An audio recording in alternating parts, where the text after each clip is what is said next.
त्या दिवशी लग्नाच्या हॉलमध्ये सगळं काही वेळेवर होतं. सजावट झाली होती, पाहुणे आले होते, जेवणाची तयारी होती.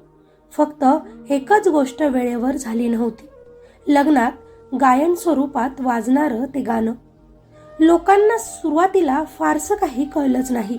कुणी हसत बोलत होतं, कुणी फोटो काढत होतं. पण हळूहळू सगळ्यांना जाणवायला लागलं की स्टेजवरचा माईक खूप वेळपासून मोकळाच आहे. बॅकग्राऊंड म्युझिक बंद होतं. कुणीही पुढे येत नव्हतं. नवरीचा बाप असणारा तो उद्योगपती अधूनमधून घड्याळाकडे पाहत होता.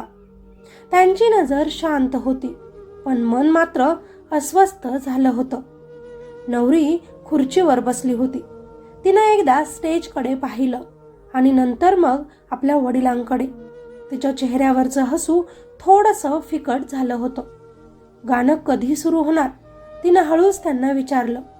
त्या प्रश्नाचं उत्तर कुणाकडेच नव्हतं. आणि ज्या क्षणी कुणाकडेच काहीच उत्तर नसतं, त्या क्षणीच भीती जन्माला येते. आणि याच वेळी हॉलच्या मागच्या बाजूला असलेल्या किचनमध्ये एक मुलगा भांडी धुत होता. पाण्याचा आवाज, भांड्यांची घरघर आणि त्यात मिसळलेली आईची धावपळ. त्या गोंगाटातही त्याच्या कानावर काही शब्द पडत होते. अरे, बाहेर कार्यक्रम अडकला आहे. लोक कंटाळायला लागले आहेत. साहेबांच्या इज्जतीचा आज प्रश्न आहे. त्या शब्दांपैकी एक शब्द त्या मुलाच्या मनावर खोलवर रुतला. तो म्हणजे इज्जत. त्या शब्दासोबतच त्या मुलाला त्याच्या वडिलांचा आवाज आठवला. आपण गरीब असलो तरी माणूस पण जपायचं असतं बाळा. तो मुलगा क्षणभर थांबला. हातातलं भांड विसरून गेला. समोर त्याचं आयुष्य नव्हतं, पण कुणाचं तरी मोठं स्वप्न धोक्यात असल्याची जाणीव होती. तो मुलगा म्हणजे मुकेश. तो कुणाच्या नजरेत भरणारा नव्हता. साधे कपडे, थकलेला चेहरा, पण डोळ्यात एक वेगळीच शांत चमक. तो कधीही मोठ्यानं आपली स्वप्न बोलत नसे, पण त्या दिवशी त्याच्या मनात एकच प्रश्न सतत घुमत होता. मी बाहेर जाऊन काही मदत करू शकतो का? मुकेश आईसोबत अधूनमधून अशा लग्न समारंभात कामाला जायचा. आई स्वयंपाकघरात, तो भांडी, पाणी, छोटी मोठी कामं करत असे. सकाळपासूनच हात थकलेले, पाठ दुखत होती, पण त्याचं काम काही थांबत नव्हतं. कारण प्रत्येक कामामागे त्यांना 2-4 रुपये होते आणि त्या रुपयांवरच उद्याचा दिवस त्यांचा चालणार होता. आई मधून ओरडायची त्याला, मुकेश, जरा लवकर कर काम. आज मोठे साहेब आहेत. हे काम वेळेवर व्हायलाच हवं.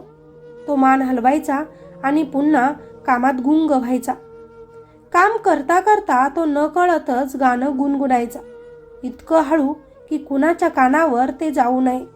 कारण त्याला माहिती होतं, इथे आपण गाण्यासाठी आलो नाही, इथे आपण कामासाठी आलोय.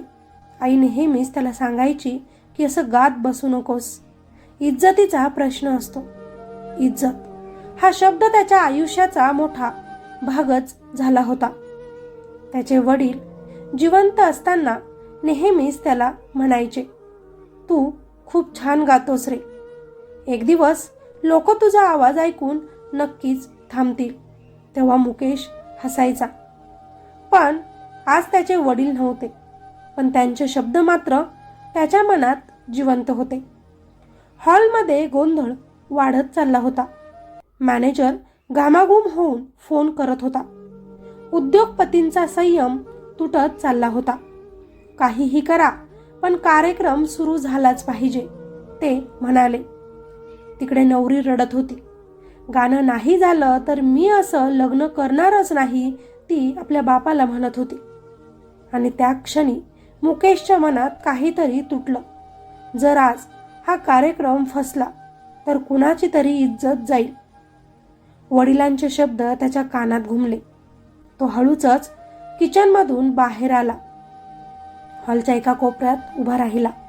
समोर मोठमोठे लोक, झगमगाट, आणि तो एक साधा सरळ गरीब मुलगा. तरीही त्यानं धीर केला. तो पुढे गेला. साहेब, त्याचा आवाज थरथरत होता. सगळ्यांनी वळून पाहिलं.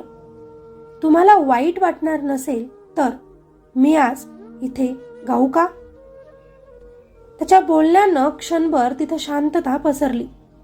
त्याच्या बोलण्यावर कुणी हसलं तर मॅनेजर त्याच्यावरच चिडला. हे काय चाललंय? मजाक वाटते का? इथून निघ बाहेर. पण तो मुलगा हात जोडून म्हणाला, मला एक संधी द्या. तुमची इज्जत जाऊ देणार नाही. वेळ हातातून जात होती. शेवटी उद्योगपती म्हणाले, 5 मिनिट देतो तुला. जमलं नाही तर लगेच स्टेजवरून खाली उतर. मुकेशनं मान हलवली. तिकडे त्याच्या आईचा चेहरा पांढरा पडला होता. भीतीनं तिचे हात थरथरत होते. मुकेश घाबरतच स्टेजवर गेला. माईक त्याच्या उंचीला सेट करण्यात आला. समोर मोठी गर्दी. त्याचेही हात थरथरत होते. त्यानं डोळे मिटले. त्या क्षणी त्याला फक्त त्याचे वडील दिसत होते. घाबरू नकोस, ते त्याला म्हणत होते. तू गातोस तेव्हा तुझ्या आवाजात देव असतो. आज ऐकू दे येथील लोकांना. तू काय आहेस ते समजू दे या लोकांना. गा गाणं, मी सोबत आहे तुझ्या. तसंही आज तुझ्या, माझ्या आणि ती घाबरून बघणारी तुझी आई, तिच्याही इज्जतीचा प्रश्न आहे. आता मात्र त्यानं पुन्हा डोळे बंद केले. खोल श्वास घेतला आणि गायला सुरुवात केली. सुरुवातीला त्याचा आवाज हलकासा होता, पण त्या हलक्याशा आवाजात एक वेगळीच जादू होती. हॉलमधला गोंगाट हळूहळू आता त्याच्या आवाजाने कमी होऊ लागला. हॉलमधील कुजबूज थांबली आणि लोक त्याच्या गाण्याकडे लक्ष देऊ लागले. मुकेश गात नव्हता. तो आपलं आयुष्यच गात होता.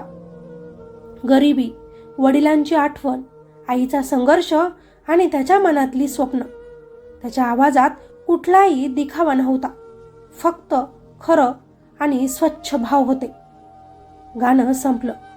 काही क्षण पूर्ण हॉलमध्ये शांतता पसरली आणि मग अचानक संपूर्ण हॉल उभा राहून त्याच्यासाठी टाळ्या वाजवू लागला.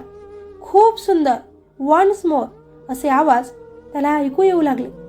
उद्योगपतींच्या चेहऱ्यावरचा ताण मात्र निवळला.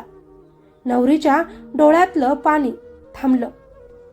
तेव्हाच एक वयस्कर संगीत तज्ञ पुढे आला आणि म्हणाला, हा आवाज शिकवायला मिळायलाच हवा. मी याला आता इथून पुढे फुकट शिकवेन. उद्यापासूनच तू माझ्या इन्स्टिट्यूटमध्ये ये. मग एकामागून एक लोक त्याच्याकडे पुढे आले. कुणी त्याच्या शिक्षणाची जबाबदारी घेतली, कुणी घर भाडं घेतलं, कुणी त्याच्या कपड्यांची जबाबदारी घेतली. प्रत्येक जण पुढे जाऊन खूप मोठा गायक होणार, सगळे त्याला म्हणत होते. मुकेश मुका उभा होता. डोळ्यांतून अश्रू वाहत होते. ते दुःखाचे नव्हते, ते कृतज्ञतेचे होते. त्याला वाटलं, वडील कुठेतरी उभे राहून माझ्यासाठी हसत असतील. मी म्हणालो होतो ना, ते म्हणत असतील की एक दिवस लोक थांबतील. लग्न आनंदात पार पडलं, पण त्या दिवशी सर्वात मोठं काही घडलं होतं ते मुकेशच्या आयुष्यात. एका छोट्या संधीनं त्याचं आयुष्य बदललं होतं. आज मुकेश शिकतोय, रोज रियाज करतोय, पण तो कधीच विसरत नाही भांडी धुतलेले ते हात, कारण त्या हातांनीच त्याला इथपर्यंत आणलं होतं. ही गोष्ट फक्त मुकेशचीच नाही, ही गोष्ट आहे त्या प्रत्येकाची जो दुर्लक्षित आहे. कधी कधी आयुष्य बदलायला मोठी ओळख लागत नाही, तर एक संधी, एक विश्वास आणि कुणीतरी मनापासून ऐकणारच पुरेसं असतं. म्हणूनच मित्रांनो, कुणालाही कमी लेखू नका, कारण आज जो कोपऱ्यात उभा आहे तोच उद्या प्रकाशात उभा असू शकतो, हे लक्षात ठेवा. बाकी ही कथा तुम्हाला कशी वाटली? या कथेतील मुकेशबद्दल तुमच्या काय प्रतिक्रिया आहेत त्याखाली नक्कीच कॉमेंटमध्ये लिहायला विसरू नका. व्हिडिओला लाईक करा आणि चॅनलवर नवीन असाल तर आपल्या चॅनलला सबस्क्राईब करायचं अजिबात विसरू नका. भेटूया अशाच एका नवीन स्टोरीमध्ये. तोपर्यंत स्वतःची काळजी घ्या आणि नेहमीच आपल्या स्टोरीज ऐकत रहा. धन्यवाद.